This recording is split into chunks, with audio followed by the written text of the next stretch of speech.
Well, the Sandy Hook mass shooting 2 years ago shocked the nation and raised questions about gun access among people with mental illness. This tragedy also spurred a year-long research project done right here in the city of San Antonio.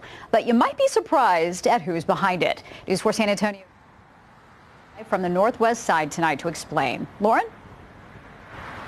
Well, it's not world-renowned scientists that are behind this research. It's actually two sophomores here at the Winston School of San Antonio, and their groundbreaking research is getting attention from police and professionals. It's a simple hypothesis. Could a science project at a San Antonio school help prevent another shooting like Sandy Hook? The best way to stop a problem is first to know what it is. Arthur Trickett-Weil and Thomas Murata were just 8th graders at Winston School San Antonio when the shooting happened. It was scary. Yeah. I remember being scared, and 2 years later, you know, it kept going. The trend unfortunately kept going, and we said, well, something's got to be done. Now sophomores, the tragedy inspired their year-long study of gun access among people with mental illness. They spent months surveying patients at a Kerrville mental health facility and people in the population without mental illness.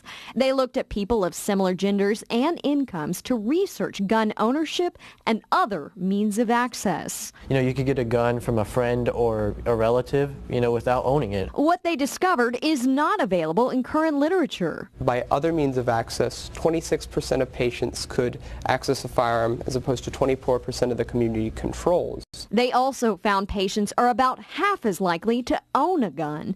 They placed 4th in their category in a state science fair competition. Like my grandpa told me, he says if you don't win, it's not a big deal as long as you learned a lot from it, which we did. And now professionals are learning from them too. Arthur, what do we really hypothesize? The teens presented their study to mental health professionals this week and some San Antonio police officers last month. I am very proud of them. They have done well. And they hope this project is one piece of a solution to a nationwide problem. Now, the students left their political opinions out of it just to focus on the research. They hope to get their findings published in a scientific journal. Reporting live from the northwest side, Lauren Lee, News 4 San Antonio.